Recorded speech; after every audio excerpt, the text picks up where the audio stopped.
If it wasn't regularly scheduled, it might be a surprise. This is Fragments of Silicon.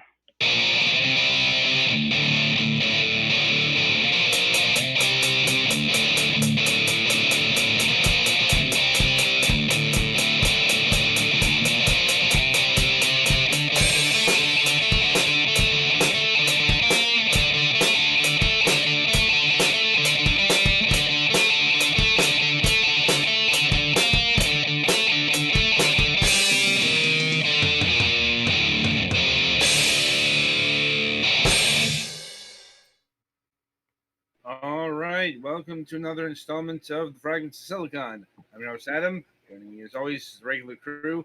Let's get to the news. Twilight, why don't you start us off this week? All right. Well, there isn't really much to speak on for this week. No, just been decorating for the fall season here around the house, and work's been busy with Labor Day and end of the month. Well, actually beginning of the month, and uh, we're well past that point. I'm not sure why everybody's so um, into buying stuff at the moment, but anyway. Uh, I'm still trying to tame the stray cat, and he's getting more used to me, it seems. And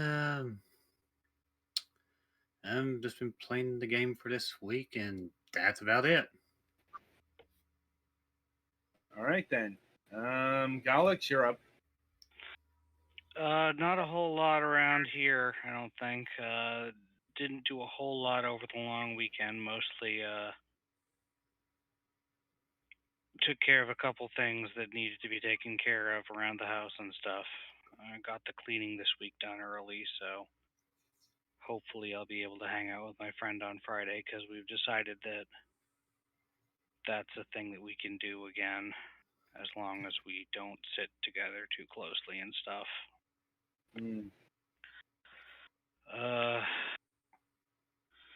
Still having a bunch of frustration about having a bunch of things that I want to take care of that are kind of all dependent on one another happening, and not sure how I would pay for them in what order, but that's just the way it goes.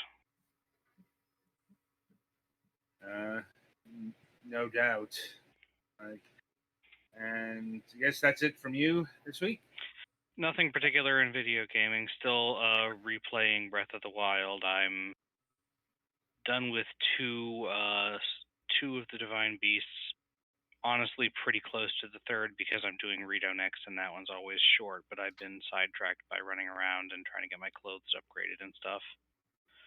Currently, I'm searching for stealth fin bass, which I didn't realize, or trout, which are so hard, which I didn't realize were a pain in the ass when I first played through because I started using amiibos way earlier last time. Turns out that they pretty much only are found in the water around the Lost Woods, which is largely covered by the Lost Woods. If you go slightly too far in this direction, the mist kicks you back to the last place you were on solid ground effect. So, a little bit of a pain. No doubt. All right, Petty, you're up. Oh, not a whole lot to report.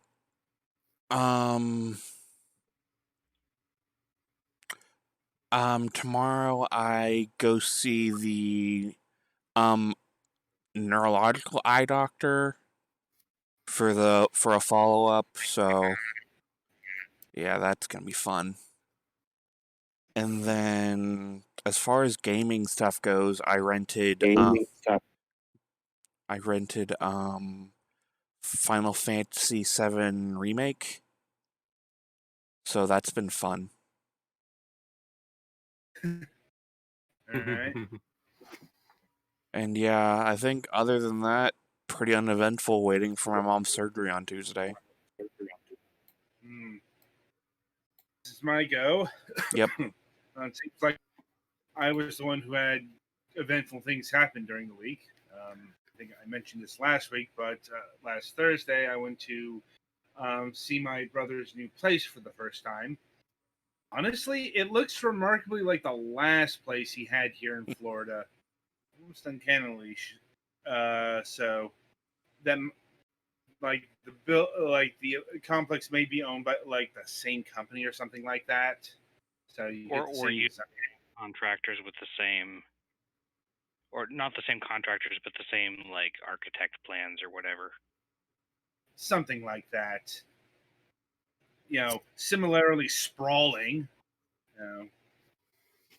It's tucked away in the back, so that was a bit of a drive. Unexpected, but everything went without a hitch. They seem to be adapting well enough to the current situation and the current surroundings. Have they adopted an alligator yet? Thankfully, no. You laugh, but you'd be surprised what appears in swimming pools. Yeah. Oh, I'm aware. As far as I'm aware, that's just a normal part of moving to Florida. I know. Yeah, it's like, that is a thing that happens. Mm-hmm. Anyway, let's see. Labor Day was there. Like, oh right, got a new Xbox controller. Again? A proper Xbox One controller. It's like the Xbox designed licensed out to another company, but it was like half the price of a normal one. Is it one of the weird customizable ones? Sort of like it almost looks like an Xbox One controller, except it's a fair amount wider than your. It's got some extra buttons in the back, and that's I think I know what you're talking about. yeah, and its D-pad is not nearly as good. Analog sticks are shockingly close, surprisingly so. And instead of having a proper wire, it links up via USB. But for $25, I've had worse. Like I said, a regular Xbox controller, at least like 50, 60. Like the one I got in the spring was 75. Fuck. So, yeah. So having a backup that costs half as much is fine. Like, in case I need to use it for like a few weeks until I can gather up enough money to get another Xbox One controller proper. Like I said, these things are not cheap. I miss the days where regular first-party controllers cost like $30. Yeah, well, they keep putting more and more technology in them. I'm aware of that. Honestly, I think several of them could stand to have slightly less technology regarding like fucking wireless and Bluetooth and shit, but or accelerometers or rumble.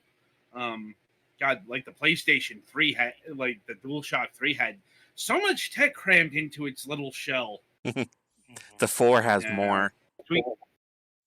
I know, but the 4 has an updated design. Fair. Like the PlayStation 3 was like just literally a DualShock again. Mm-hmm. Well, it was kind of stretched thin, but we're getting off track here. Anyway, yeah, indeed, that concludes my news and our news for the week. And so merrily we shall roll along to the interview portion of the broadcast. And joining us here this week is Michael Townsend of Doublespeak Game. Hey, how's it going? It's going well. It's going well. How are you doing tonight? I'm doing pretty good. I got next updated version of my game released, so I am relaxing on my couch, and now joining you on this podcast. Right. So how we like to get started is we like to get to know the person behind the game studios and whatnot, and we do this by starting with this question: what got you interested in video games, both on a personal and a professional level? Oh man, I mean, I guess it's the typical 80s nerd kid story, right? Like, didn't have a lot of friends, so I spent a lot of time in my basement playing video games. My dad realized that computers would be important, and so I had a computer at a very young age and gamed on that for a long time. And computers back then shipped with a copy of QBasic on them, and so into the code I got, and it's just sort of been a part of my life forever. Yeah, that's a fairly typical story, not just for like 80s kids, but people who were a bit older in the 80s. They were doing something on a computer, and that just led to creating games. Yeah, I mean, you can only play them for so long before you start wondering how they work. Fair enough. Now, we usually use the term professional here, but I'm wondering, like, how professional are your games at Doublespeak? Like, they're not the typical type of games you would encounter. I mean, if by professional you mean I'm eating food bought by money that I've made by making video games, then yeah, it's professional. It's Okay. just me here at the studio full time. I have a few regular contractors that I work with when I need stuff done that is outside of my area of expertise. And yeah, my games tend to be strange because I like strange stuff, and I just want to make stuff that I like. And I feel like the internet's a big enough place that I'll find enough people that like the weird shit that I like, and I can continue eating food. A lofty enough goal, I'm sure. I mean, like, do you develop games full time, or is this a side job? No, as of God, it's 2 years now. It's full time. I occasionally take up contract stuff here and there when something interesting falls in my lap, but yeah, it's basically full time game development. Okay. And doubling back, what got you interested in like doing this as a job? Doing this for a living. Well, I've been doing it for fun forever. Right. And I'm a software engineer by trade, and so naturally I'm making weird little video games in my spare time because I get bored. Mm-hmm. And back in God, it was like 2013 or something when I made a dark room, which got unexpectedly successful and made me a lot of money that I never saw coming ever. Made me realize that, hey, maybe I can keep making weird crap and do that for a living. And so now that's what I'm doing. Good to hear. Good. Let's see. So I suppose we should start with a dark room. And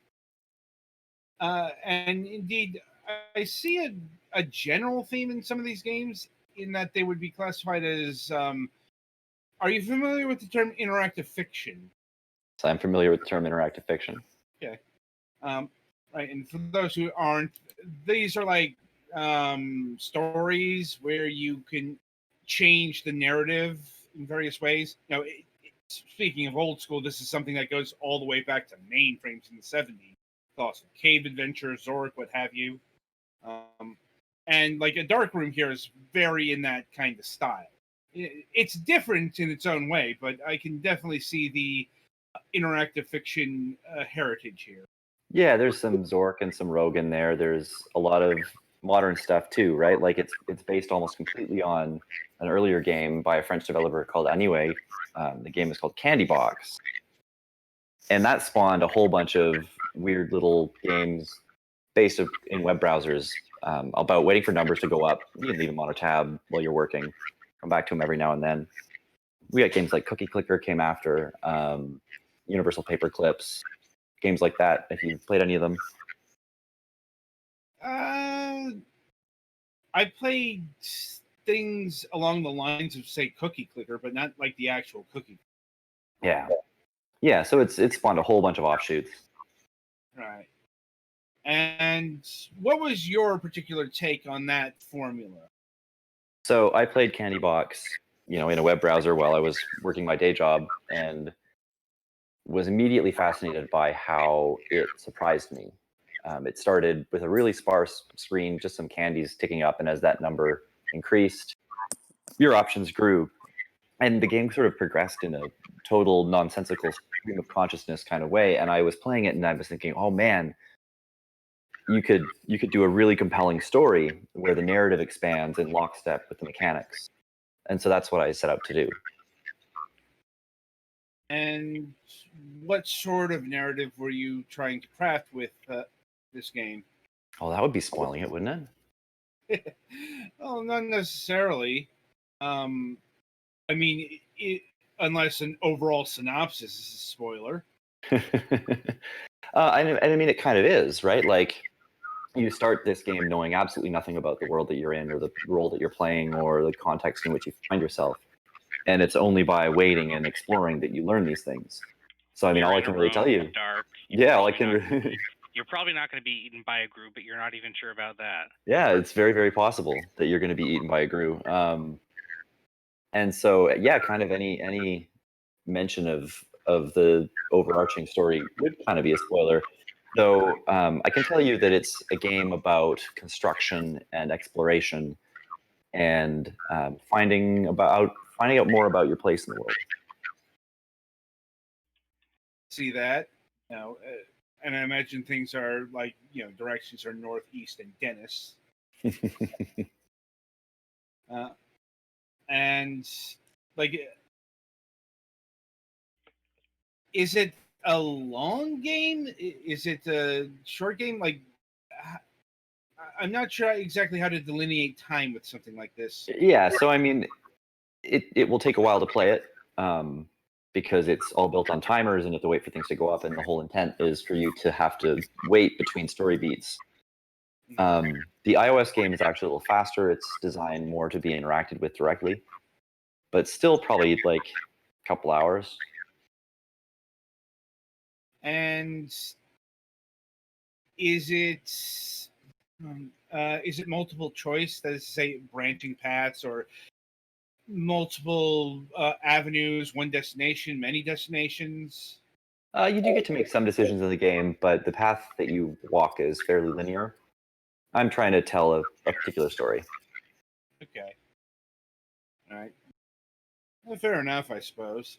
The iOS game has an alternate ending that my colleague Amir put in, but the general story is the same. And was there any sort of like difficulty changing from web browser to iOS? Like, So I'm absolutely sure there was, and that's why I didn't do it. It got moved to iOS by someone who I had never met previously, who discovered the game on Hacker News after it had gone viral. And he reached out to me and he said, "Hey, I'm in a place in my life where I'd like to do something weird, and I feel like porting this to iOS is something that could be fun. Would that be okay?" And I said, "Yeah, sure. But I get 50% and creative veto on anything you do," thinking nothing of it. And he said, "Yeah, all right." And he came back a few months later with a completed game. And I know that it was difficult because the interface for a darkroom web really doesn't work on mobile at all, right? It's right. based a lot on hover states. It needs the keyboard at points. Like, it just doesn't work. And it uses up a lot of real estate. And so he had a lot of challenges porting this thing to iOS. Imagine. Yeah, it's like people think that, going from PC point and click to mobile is easy because they're similar, but they're really not. Yeah, no, they're really not. You've got to be designing. It can be depending on what parts of PC you're using, but you certainly have a lot of limitations to deal with when suddenly you have a much smaller screen and a much less precise input mechanism. And no hover states. And this is why I design for mobile now. I design for mobile screens first, and I make sure that it also works on a wide display. But mobile first means that I have to do less work. Right. Though, in terms of mobile screens, do you develop for tablet or phone? My primary test surface is a cell phone or a web browser in debug mode emulating a cell phone. Okay. Fair enough, I suppose, given how more common cell phones are than smartphones than tablets are. Yeah, I mean, everybody's got one. The install base is huge. It makes the most sense to develop for that platform. It's just I know the inverse of that is dealing with that screen when you're doing stuff with like words and fonts. Yeah, but I mean, I've been a software engineer focusing on the web for over 10 years, so that kind of thing is natural by now. Fair enough. Though not everything here is a mobile game. Like, for example, A Flight of Fantasy, which is the curious beast in its own. Yeah, I mean that one. I mean, technically a mobile game. You can play that on any device that has Google Assistant on it. So you could play it on your phone. In fact, I know a bunch of people that did. I suppose my first question is, what made you want to do something for Google Assistant of all things? Curiosity. I mean, I love these devices. They're in our house and they're innocuous until you speak the magic word and they wake up. And the possibility for interactive experiences with them is huge, and no one has really explored it. So I wanted to. And was your experiment successful? I think so. I think it's great. I really, really love that game. It's gotten next to no traffic, and I don't know if that's just because people aren't looking for games on their devices, or it wasn't good, or it wasn't discoverable. But that's fine, because if more people played it, it would cost me more money. Licensing fees? No, just server fees. Because you have to host an API if you want to write anything complex for these things. You have to host a web server that responds to API requests that the Google Assistant fires off. So I'm paying server costs to keep this thing up. And there's no way to monetize it. Yeah. I'm like, maybe the choice in assistants. I'm not sure how popular Google Assistant is in relation to, say, like Siri. Like, I don't know. I think the Google install base is pretty high compared to Siri. I haven't looked it up, but it should be easily ported if I ever felt like going back to it. Okay, so this is the utilization of a Flight of Fancy, but what is a Flight of Fancy outside of maybe the obvious, colloquial terminology? So it You is. have to say that, or I would actually say that. It is a traditional interactive fiction Zork style game. Like, it describes your setting, you give it instructions and try and interact with the environment. You can move around the world, solve puzzles. Except all voice. And that part made it way harder to develop. I can imagine. And Google gives away so many free like natural language processing tools to run this stuff, and it's still a pain in the ass. Yeah. Along those lines, how big is the, I suppose for lack of a better term, the Google parser here? What can the Google Assistant understand in relation to the game here, and what can it not?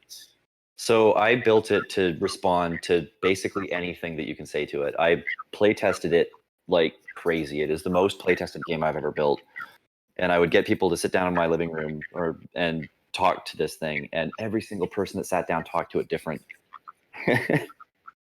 But it should respond to almost anything now. Like, you can talk to it like you would talk to Zork, or you can talk to it like you could talk to somebody telling you a story, and it works pretty well.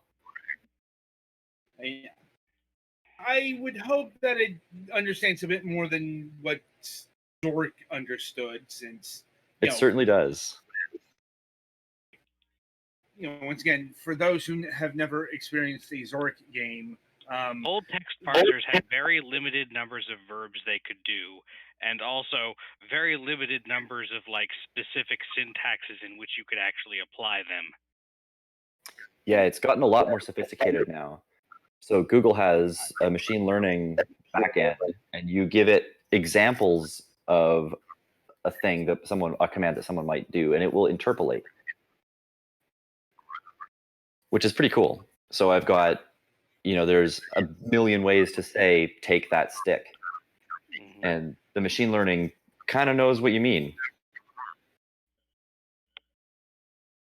I'm like, fascinating stuff. I mean, it's all open source if you want to take a look at the code. I'll take your word for it. So would you do a second experiment with Google Assistant? I would absolutely do another one of those games. It was a total joy to develop. I had a great time if I could figure out a way to make money on it. I mean, fair enough. Or at least like not lose money on it. Yeah. Maybe like Amazon's stuff or whatever. I don't know. Like I do know that there are more than one of these kind of deals. Yeah, I mean these voice assistants are typically intended to be another arm for like a business, a corporation. Like it's effectively a website, and it really isn't designed to deliver sort of media that you might want to consume for fun. It's like, do I want to use this thing to book a flight or to check the time? It's not like I want to consume media that I'm paying for on this device. The frameworks just aren't in place. Right. Still, an interesting augmentation nonetheless. Like, um, if only if it's only one shot, then I suppose you explored the limits of what Google Assistant could do in pure gameplay terms. I mean, I tried one thing. I'm sure there's so many other ideas that you could do with it. And yeah, I might return to it with some if I have a bizarre idea. Fair enough. I tend to just do what interests me. Right. Anyway, so we have a few more games to get through here. As I'm not sure if this is next on the chronology or not, but we got Gridland and Super Gridland. Gridland is the web browser version of this game, and Super Gridland seems to be the mobile version. Yeah. So I built Gridland after making a dark room because I made this game that the internet seemed to care about, and I was like, wow, maybe people want to play the stuff that I want to make. So I decided to put a hell of a lot more effort in and make something else. And I feel that restriction breeds creativity, so I like to give myself restrictions on my projects. And so I figured while a dark room was nothing but text, Gridland would have no text. And so the challenge for me was designing something that could be understood and played and interacted with without any text at all in the interface, in the display, anywhere. I wanted to do something completely different, and so I did. I feel like this is a surprisingly common thing that a lot of like indie games from game jams and stuff try to do, and a lot of them don't do great at. I mean, it's hard, and Yeah. there are still loads of people out there demanding instructions for the games that I make. I mean, granted, looking at Gridland here, it's a match 3 puzzle game. Yeah, but now you're about to get your ass kicked, unless you've played this before.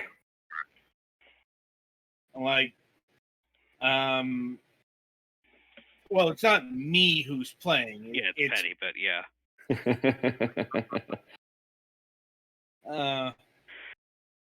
But I assume you're referring to the little stick guy above there. Yeah, so the core idea of Gridland was that I wanted to represent sort of those Minecraft-y construction survival games in a match 3 mechanical format.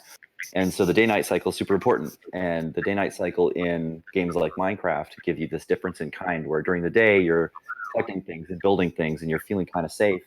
And then at night the gameplay flips and you need to defend yourself, and it's very scary and tense. And so in Gridland, I tried to represent that by the way you interact with the board, and that usually takes a while to learn. Right. During the day, you want to match as much as you can and collect as much as you can, and at night, you have to be very sparing with your matches, or else you'll swamp the board with monsters and they will wreck you. Like, that's a fairly unique. Well, that is a unique interpolation of match 3, if nothing else. Thanks. Yeah, I mean, I can think of a few similar games, but nothing like nothing that's specifically this. Like, and was not working with any text the hardest part of this? Yeah, I mean, it was a little bit hard to not be able to use numbers for like how many resources you've got and how many you need and all of these things. But on the whole, I picked a game style that lent itself to graphics first. And I'm guessing that the player has to parse out what all the symbols. Yep, it's all about learning through doing. I love learning through doing. One of my favorite things with a video game is figuring out how it works. And I think that that's a huge part of playing a game is, you're given this black box that has blinking lights all over it, and it promises to entertain you, and you have to figure out, where the buttons are and how to twist it and what happens when you do this thing. And that's part of the fun. It's not just cranking through the process and getting bigger numbers and winning. For me, at least. Yeah, I mean, I'm sure that's one facet of game design. Like, there are others. Like, there are some games that are perhaps too simple to pull that off. Oh, totally. I mean, there are lots and lots of aesthetics of play, and learning and exploration are some of my favorites. Indeed. Now, this game also comes in the mobile form, Super Gridland, which has a very different art style, if nothing else. It's a lot more colorful.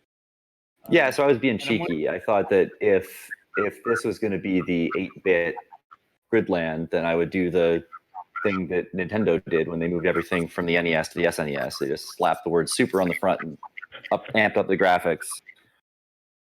So that's what I did. So is it just a graphical overhaul? Yep, it's just a graphical overhaul on a mobile device. New graphics, new sound, same gameplay. Okay. Well, that's good to know. And was this the game that made you switch over to mobile development yourself, or was this converted by somebody else? Yeah, so I had been searching for a long time for a way to sort of write my code once and get deployment everywhere for free. And when I was working on Gridland, my hope was Cordova, which is a little wrapper that wraps around a web page and makes it an app. But the performance on that thing is awful, and so I ended up having to outsource to a company that understood Unity to rebuild this thing. And now I've thankfully found a better tool that allows me to do it all.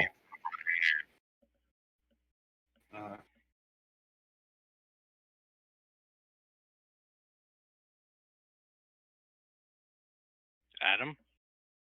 Yeah, I'm here. Okay, I wasn't sure. I thought you were saying something. No, our guest was. Was I? I thought I was done. I mean, I can keep saying Okay. stuff if you want. No, I think that was just like a drop or something. Sometimes it happens. And not sure what causes that. Anyway, so yeah, that's Gridland. And let me see here. So we got Radium or Radum. How do you pronounce Radum. it? Radum? I say Radum. I don't care how you say it. Well, it's not just that it's like missing an I here, but it's got a U with an umlaut. Yeah, the umlaut makes the U long, right? Radum. Gallic? Sort of. Like, you're our linguist here. In the Germanic languages, an umlaut indicates that it used to have an E after it, which for you makes it sound like U instead of U, but it's a longer sound. Yeah. In some language, like in French, a lot of the time, like in Noel, it's actually a diaeresis that indicates that even though this letter and the previous letter have a different sound when combined than they do separately, in this case, it's not combined. Putting that college education to work. God damn. Yeah. Anyway, so Radum here is an abstract strategy game for 2. So in terms of the multiplayer here, is that local multiplayer? Is it just like the CPU? Yeah, it's pass and play. So when I made Radum, I was playing a lot of Olo. I don't know if you've played Olo, but it's one of my favorite things on an iPad. It's sort of like a little 2-player shuffle puck game that you play on the same device, and I loved that idea. That's sort of video game as slightly amped up board game that you play with somebody in the same space. And I'm assuming that Radum here plays a lot like that. But Radum is really, really weird and doesn't make any sense to anybody except me. and to be fair, like Radom was something I built in 2 weeks because I had this strange idea and I wanted to see if I could make a game out of it. And I kind of did. It was sort of successful. If you understand how it works, it's kind of fun, but it's very difficult to explain. Okay, but given that you were the creator of this and you had the idea, what were you going for? So the way that this works, it's about hidden information and prediction. So some of my favorite games are games where you have to try and think about what your opponent's going to do, and double guess them, and maybe they're going to predict that you're going to predict that, and they're going to do something else, and that kind of I don't know what they're going to do. I have to pick what I'm going to do based on incomplete information. Is something that I love, and so the way that this game works, is each player puts a piece on the board. Neither player knows where the other player played. The pieces are revealed at the same time, and then things on the board happen based on where the pieces were played. And it's all about distance between the new pieces and the pieces that were on the board before.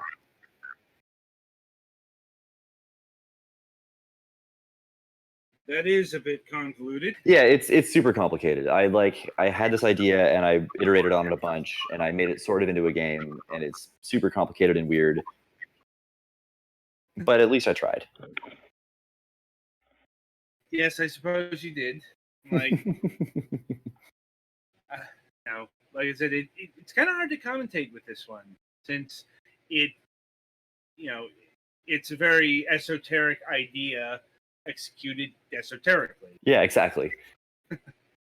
But I mean, outside of that wall of player impenetrability, are you pleased with the results? Like, do you think you got what you wanted to do, fuzziness aside? Yeah, I mean, I think I took the idea as far as it could go. I had some fun playing it with my friends, and it was kind of a neat experience to try and design a strategy game because it's something that I hadn't done before. So yeah, I don't regret it. It was a fun experiment, and I always treated it as an experiment. So Okay, fair. And finally, we have your latest release, which came out about 9 days ago or 8 days ago. Eight days ago, it was released on September 1st. Yeah. So we got Penrose, which is a non-linear narrative about time, choice, and the nature of obsession. Yeah, if that doesn't sound pretentious, I wasn't trying hard enough. I'm like it's actually fairly straightforward. Like, it's like the language isn't flowery enough, I think. Play the game. And by play, I mean read. It continuing to show how I just sort of do weird, unapproachable stuff. This is mostly about reading. It's very much like a choose your own adventure game. It's mostly text. Every now and then, there's going to be a way that you can interact with the narrative, and hopefully, you'll realize that there's sort of a meta narrative unfolding about why you're changing the things that you're changing and what's happening as things change in this world. Right. Like a meta narrative. There's also a dual narrative. Did play a bit of this, and what I was able to discern is like there's at least two stories going on here. At least. And you're starting in the middle of things. Like you're literally like the starting point is chapter 3, not chapter 1. That's right. Like, so you start in the middle, and as the game progresses, you open up the wavelength, you open up the breadth of the game. So it starts with just chapter 3, and then you gain access to chapters 2 and 4, and then you gain access to chapters 1 and 5. And you bounce around a lot. Right. And the way to switch seems to be to interact with the names of the characters. Yeah, that's right. Yeah. And how you affect things is changing words. Mm-hmm. Like, yep, certain words in the narrative are toggleable. And basically what the players has to figure out is what words to connect through and, what will manipulate the narrative. That's right. Yeah, you got to manipulate the narrative to achieve your ends, whatever those might be. Mm-hmm.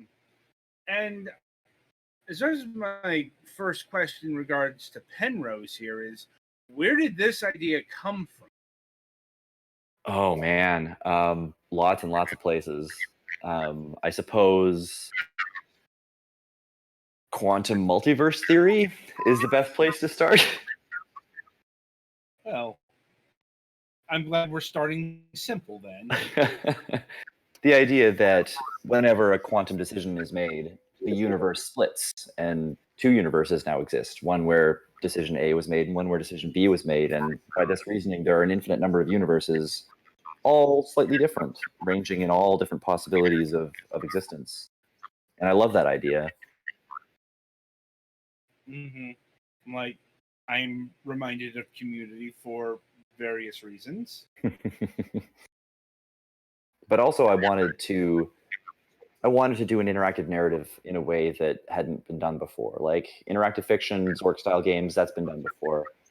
People have interacted with narrative in a standard choose your own adventure style before with bifurcating stories. But this one I wanted to be interactive in a really nonlinear way where you're not making decisions at fixed points.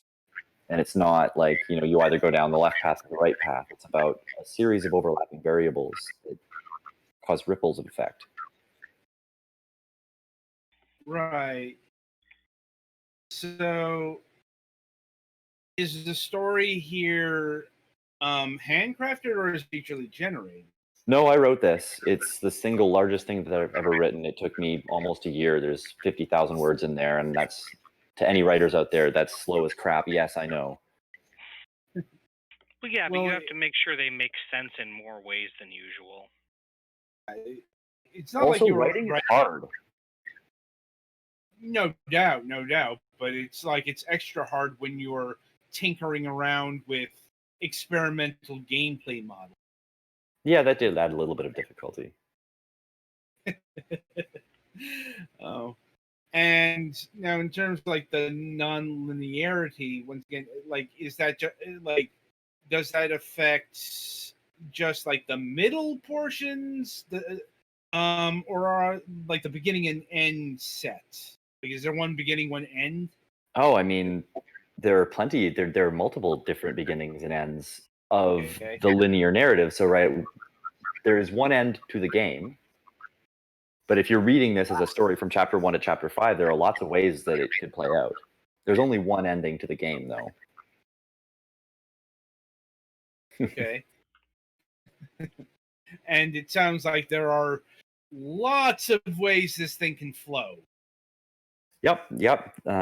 There are lots and lots of choices. You should see my my scratch notes. It's a series of very heavily marked up Google Docs documents. I can imagine. Now, what about the inverse? Can somebody just kind of stumble their way through this? Like, or do they actually have to figure out the logic of how this game works? You probably couldn't stumble through the whole game. I've seen people stumble through the first puzzle, so I know it's possible, but I definitely think that you're not going to be able to finish it without really parsing the content. Okay, so there are puzzles in this game as well. Oh, yeah, absolutely. I'm not sure if Petty Fans arrived at one yet or not, but I'm not sure if you can detail those puzzles or if that's spoiler content. I suppose I can give away the first one. So, the first puzzle is the result of 3 overlapping variables. So, the story so far, we have 2 characters breaking into this abandoned building for reasons unknown, and there's a generator that's running that causes the alarm system to activate, and they get arrested. So what you're trying to do here is you're trying to reach some goal. The first variable that you can modify turns the generator on and off. So first thing you can do is turn the generator off, doesn't get arrested, we progress a little bit farther. Now we're exploring this building and finding nothing. If we switch to the other character's perspective, we can find some floor plans that then get used to find a security room. Security room has some control panels for the alarm system that are in good condition, but there's an elevator that won't work. We need to get down the elevator to get to our goal. Now, if we turn the generator on, the elevator will work, but the alarm system activates and we get arrested. But if we also turn the alarm system off, destroy the alarm system, turn the generator back on, now the elevator works and we can reach our goal. And so that's the first sort of center, forward, back, center puzzle. And there are different kinds of puzzles. And the way you do that manually is by like changing the descriptions of the objects as you go back and forth, or? Correct. Yeah, exactly. Like, once again, if nothing else, this is really intriguing stuff. Yeah, I hope that I'm not derivative. I like to do things that interest me and things that I don't think I've seen before and weird ideas that I have at 4 a.m. when I'm half asleep. I think I can say that, yeah, I haven't seen things quite like these. You know, some of the stuff, yeah, there's some similarities to maybe X, Y, and Z or primitive influences and whatnot. Oh, of course, nothing is original. If you think something is original, you're not familiar with the source material. Right. Like, but, you know, this particular permutation of stuff is its own brand of freshness. And I suppose on that note, my final question at this juncture is, do you have your next idea in mind for what you want to do in terms of, be it interactive fiction, puzzle, or maybe like role-playing or platformer, whatever? Man, I don't know. I've got a few games sort of in really early stages of design or development. I don't know that any of them have really clicked to me as things that I want to spend a significant amount of time on. I'm feeling really interested in virtual reality right now. I've been learning Unity. The Oculus tools are pretty cool, so maybe I'll do something there. I don't know. I'm taking a little bit of time to support this game, try and get it, noticed, and figure out what's next. Okay. And finally, I'll see if my colleagues here have any other questions for you. I think I've asked mine. Yeah, I think I'm good. Okay. I'm good. All right then. Well then, so the games of Doublespeak games can be played at doublespeakgames.com. You can also pick them up, at least some of them, on iOS or Android devices. Yep. And be sure to give one or more of them a play today. Like, Betty, play us to the next segment.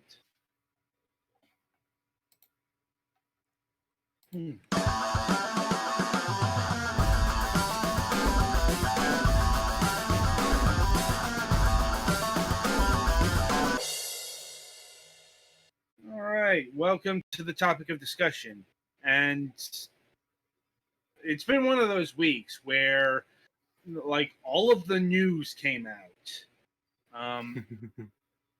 And the thing we have selected to talk about this week is the Super Mario Direct. Even though if that's a bit older than, say, the new Hyrule Warriors game or the Xbox One X and S details. But, I think this is more in our wheelhouse of familiarity.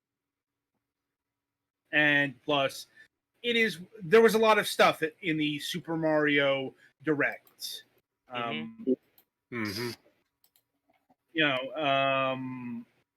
Let's see.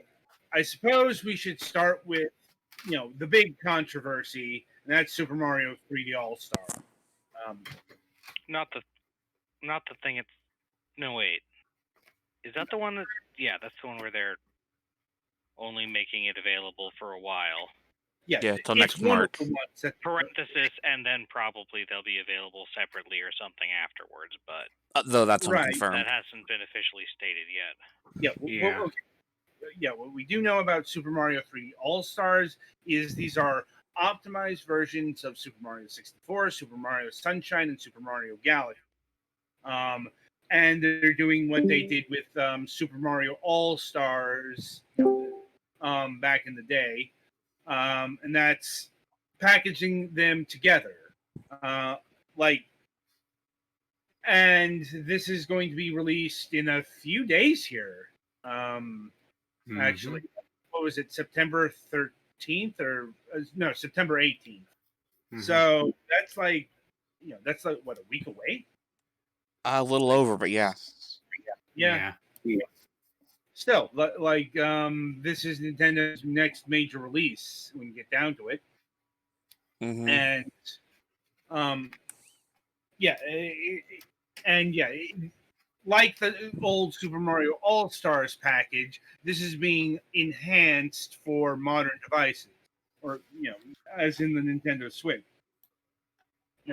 Although the difference is less dramatic than it was for the original All Stars. Well, that's because like they updated the art and everything. Yeah, this to is Super Mario Brothers style. Yeah, well, yeah, Super Mario World style. World, yes. Yeah, I mean here, like the art is the same. It's just the resolution is getting a bump, and everything's going to be in widescreen. Of course, people have been fairly upset that Super Mario Galaxy 2 isn't in this package. Like, and that's that is fair in terms of you would reasonably expect Super Mario Galaxy 2 to be a part of, because this is the packaging of the last almost all of the mainline Mario 3D games. Also, it's kind of the equivalent of the Lost Levels. Sort of, but it's also Super Mario Galaxy 2 is considered to be one of, if not the greatest platformer of all time. But the thing is, nothing precludes Super Mario Galaxy 2 from showing up somewhere down the line. Yeah, they could always make it DLC. Yeah, it's like, or it gets... the two best theories I've heard on why it's not in are that would increase the size of the thing more than they want to, like the data size, because Galaxy is already going to be the biggest of the games, or that it's like they're concerned because that has more touch control, more pointer controls than Galaxy 1 does, and the Wii was better at that than the Switch is. Yeah. Anyway, so in case you've missed the big controversy, and I'm impressed that you missed it, since... Yeah, can I have a room under your rock with you? Yeah, it's one of those. It's going to only be available for about 5 months. Or 6 months. Like, it's going to be until March 31st, 2021, if I'm remembering correctly. Yeah.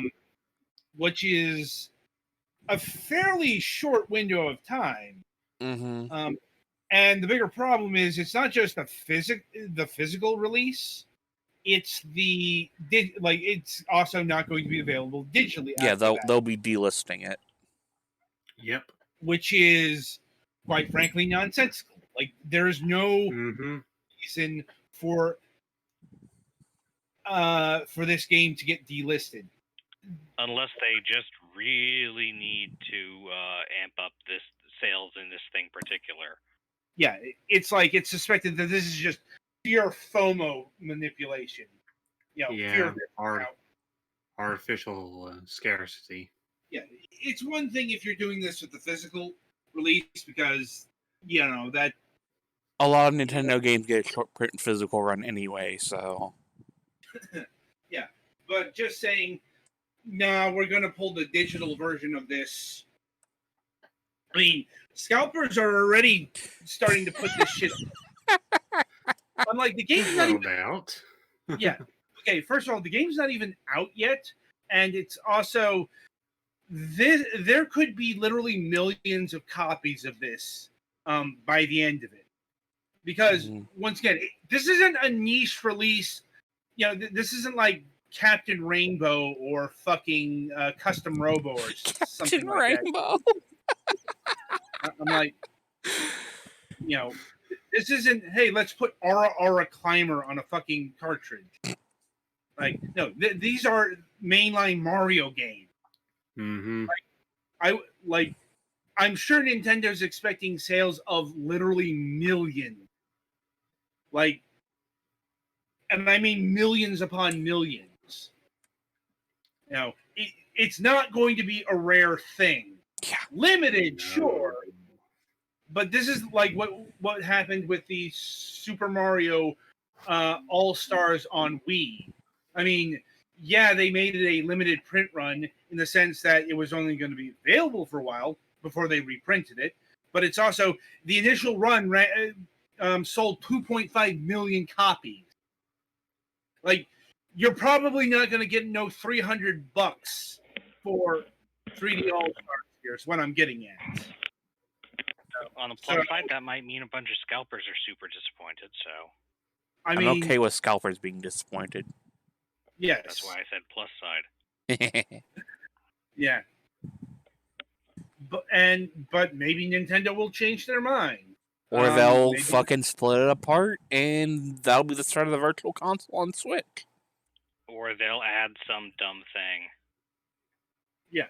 And say, technically it's a different product now because it has Miiverse stamps. Yeah. For not Miiverse. Or they for all the Miiverse that isn't there anymore.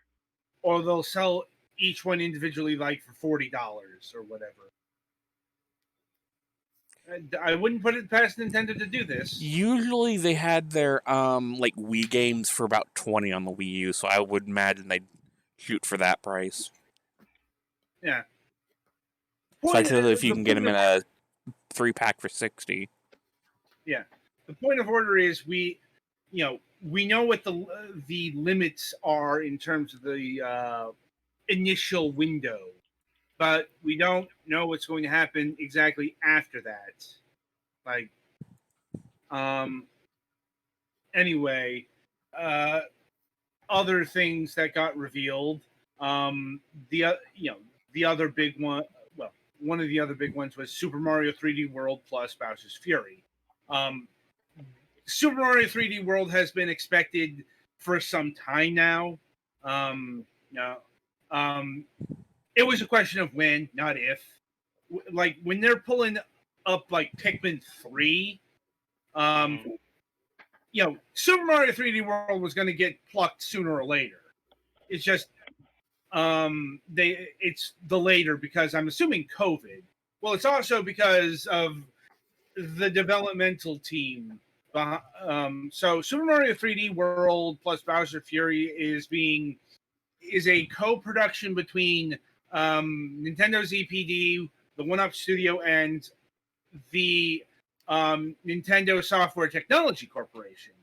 Now, if you remember our discussion on that particular Nintendo grouping, they've been doing Mario conversions for a couple of years now. They're the ones who did the Super Mario Maker on 3DS. They did the conversion of Captain Toad's Treasure Trackers to the Switch and the 3DS. So it makes sense that they would be handling another conversion of this sort. Now, apparently, like Nintendo, like the Japanese studios, they're focusing on the new content, the Bowser's Fury, and we don't exactly know what the Bowser's Fury is. Other than it's this new content, new levels ? Yeah. Mm-hmm. I will remind you that this is in fact the game where Bowser turns himself into a freaking cat. So. Also worth noted, the first non-Smash amiibos in a good long while got announced alongside this. Mm-hmm. Wow. Cat Mario and Cat Peach. One wonders what those will do. Yeah. I suppose it's possible that they will literally give you cat bells in the game or something. Possibly. I'm sure Nintendo will fill us in at some point. Well, And the cat suit power up in that game is a little bit on the OP side, since if you can maintain it, well, especially if you could get it at any point, it would be, because it automatically gets you to the top of the flagpole. Anyway, this game is launching February 12th, 2021. So it's going to be their first big game of New Year. Let's see. We got the Super Mario All Stars on Nintendo Online service. If I'm recalling correctly, this is included with the Super NES section of the Nintendo Online service. So you need to have paid into that to access it. And I'm sure Naka and Ogre are kicking themselves because they said they wanted to do the All Stars version of Mario 3, and it shows up like just after they're done with the series. Mhm. Oh well, I suppose Yeah, they can yeah. Ogre was not very impressed about that. Can confirm. like, how much was he complaining? I know Ogre. I know Yeah. how much he loves to complain about a certain thing over and over fucking again. And I'm glad I don't have to hear that these days. Like, nothing against Ogre, but he, when something gets up his craw, he'll let you know. Oh well, I suppose they can go and do Super Mario Brothers 2 or 1 or Lost Levels with the All Stars package. Anyway, so the brand new game that got announced, or game package Toys to Life thing, was Mario Kart Live Home Circuit. This is being done with a new studio called Velon Studios. From what I understand, it's made up of Skylanders vets. So that explains a lot. Interesting. Yeah. Well, it's basically Mario Kart plus RC Kart. Like, actually, you use the game to control actual Mario Karts. Not to scale. Yeah, and we will see how well this actually works in real life. Yeah, because one, it being a Toys to Life thing, it's expensive, and two, clearly we're not accommodating for fucking carpets. Oh God. Yeah. I mean, in Japan, who's even gonna have fucking room for this at all? Yeah. I suppose this is something meant to be used outside. The problem is, it doesn't look like those cars would work very well outside. Either outside on a flat surface or inside with hardwood floors or very short carpets.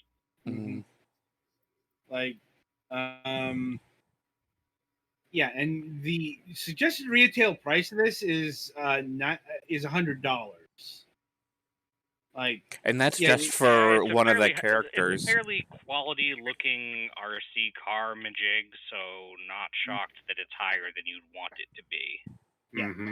And the initial sets are going to be a Mario or a Luigi set.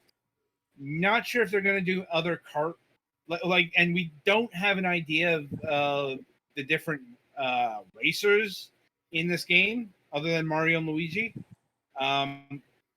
It may just be the two of them. Well, I think it may. I think they also showed the Koopa Kids, but they're not like playable. Right.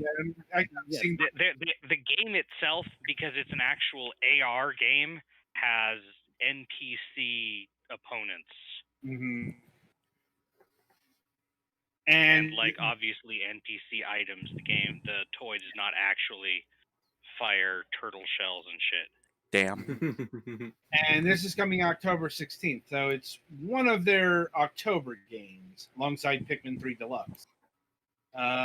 let's see, we got the Super Mario Brothers 35, which is, let's take the Tetris 99 concept and apply it to the original Super Mario Brothers, which I gotta admit is a bit of brilliance. Mhm. And as people have been noted, there have been people who are very dedicated to being the best at Super Mario Brothers. Well, that means okay, they can gather up the 35 of those and I don't know, stream it or something. Hmm. Yeah. On the other hand, the appeal to us humans is probably a little bit lower. Depends on the human. Humans being people who are not actually particularly good at Super Mario Brothers. Fair. I suppose so, but I mean, in that case, just play the vanilla version. This is if you want to. Right.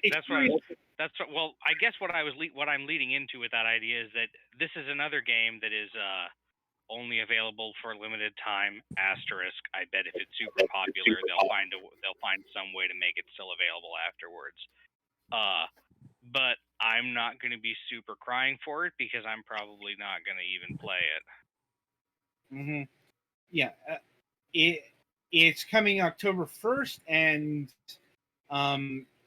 it's a digital only game exclusive to the Nintendo Switch Online, which I guess it's going to be a free game, which might explain why it's going away after a certain amount of time. Yeah, something like that Again, going away after a Tetris certain 99 amount. was also initially free, so Yeah, Right. is it still free, or It's do not you have like to buy it now? I think at minimum now there is stuff you can spend money on in it. Right. Or they might change it to like Super Mario 36. You laugh, but that is totally the kind of thing I could see Nintendo doing. Yeah, Yeah. I can't wait for Super Mario 69. Yes, nice. Let's see. We got Game and Watch Super Mario Brothers. Like, okay, so this is less about This is clearly a desk decoration for people who are super into Nintendo and Mario more than anything practical. Yeah, because this there is are more- so goddamn many ways to play Super Mario Brothers. You don't actually need a dedicated Game and Watch. I mean, I'm sure the build quality and stuff is going to be like typically good for Nintendo stuff, but this this is a curio collectible more than anything else. It's not actually made to play. You're not buying it so you can play Mario games on it. Like, because it's only it's got Super Mario Brothers. It's got Super Mario Brothers: The Lost Levels, or Super Mario Brothers 2 if you want to be Japanese about it. And it's got a Mario version of the original Ball Game & Watch game. and it has a clock mode because it's a game and watch. That's what the watch is. It's that it can work as a watch, although they're not wrist mounted. Yeah. So, in terms of Game & Watch, this is by far the most sophisticated Game & Watch ever produced. Mhm. I mean, it's like color. Well, it's like, and it can play an accurate representation of Super Mario Brothers and Super Mario Brothers 2 on it. Like, you could not do that with an actual from the 80s Game & Watch. I'm pretty sure the Game & Watch team would look at you like you were on drugs. Yeah. Yeah, I'm like, we're talking about Tiger Electronic Toys level of game technology. Much better quality, don't get me wrong. Still, it's doing the LCD thing of having different positions for all the liquid crystals. Anyway, this is gonna set you back $50. Like I said, this is for the game collectors. First and foremost, like I think if it was actually meant to play Mario games first and foremost, it would have a lot more Mario games. Because the value is not in there. And geez, let me see. They've got a whole bunch of events happening different games. Yeah, you will have the chance to earn rewards, including a special pin set. But they're going to have the first event is going to be in Mario Kart Tour. So who cares? Like anniversary merchandise purchasable at the Nintendo New York store. Ninja Speedruns is coming to Super Mario Maker 2. Super Mario. There's going to be Super Mario tournaments in Super Smash Bros. Ultimate. There is going to be Super Mario themed Splatfest coming to Splatoon 2 January. I'm trying to remember who the teams are. Like I think it's like Mushroom and Star, isn't it? yeah, that's Yeah. what I'm thinking. Which is a better power up, Mushroom or Star? I mean, Star. Objectively Star. Not necessarily. I've seen people make good arguments that the Star. Well, even if you watch Naka and Ogre play friggin' Super Mario Bros. 3, the Star is not always super useful because it doesn't last very long, whereas the Mushroom lasts as long as it would. To be fair, Naka and Ogre didn't make any power up last long. Yeah, well, okay. So here's my argument, and the reason why I'm on Star, aside from that I think it looks cooler and I prefer Marina over Pearl generally, is that the Mushroom, when you don't have it, it doesn't feel like, when you get a Mushroom, it doesn't feel like you're getting a power-up. It feels like you're getting back to your baseline. We'll leave it at that because we got some other shit to get through here. Like, March next year, Super Mario themed furniture is coming to Animal Crossing New Horizons. Let's see, Super Mario products. Okay, there's going to be the Puma RS Dreamer Super Mario 64 basketball shoes. Because people are fucking insane. We've got the Super Mario Celebration from Hasbro and Jenga Super Mario. In case you wanted Super Mario Jenga. Yeah, that was a weird one. Yeah. Mario action figure from Jack's Pacific is now available. The Black Milk clothing inspired by Super Mario is coming September 29th, and the Lego Nintendo Entertainment System is now available at Lego stores. And yeah, I think that's everything. God, I hope so. I mean, this is what they can pack into 16 minutes, people. Mm-hmm. And yeah, so that's a lot of Mario. You might note it's a bit odd that they're celebrating 6 months of Mario instead of a year. So the not confirmed theory going on right now is that this got delayed about 5-6 months. And I think that jives with like the rumor information that we got in the spring. Because if you remember, like all these Mario conversions to the Nintendo Switch, not new. They got leaked back in the spring. It's just, it was assumed that it was like every 3D Mario game, except it wasn't. But it was close enough. And, given Nintendo's very open admissions about how they've been having difficulties with COVID, I believe that, this this was delayed 6 months because of COVID. And,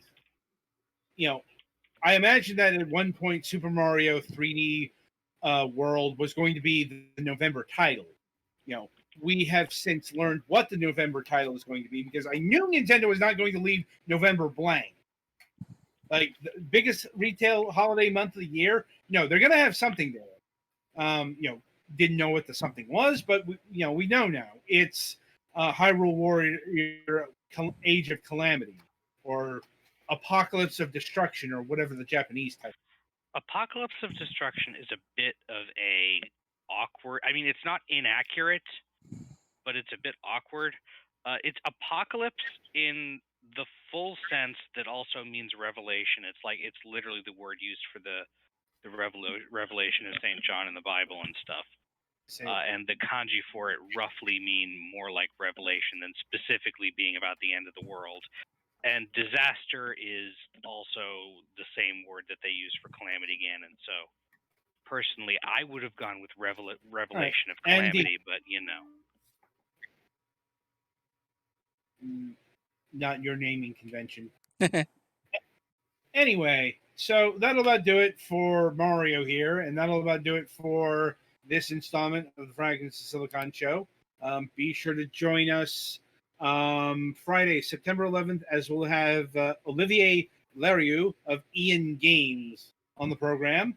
We'll be talking about the text visual novel adventure thing, Bleeding Moons, which, if you'll recall, we just reviewed this past Sunday. And if you haven't seen that review, be sure to go and watch that.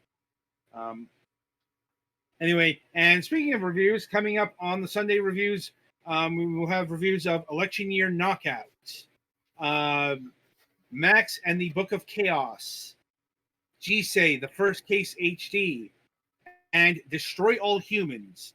That is the 2020 remake. And so, until Friday, I shall wish you good gaming.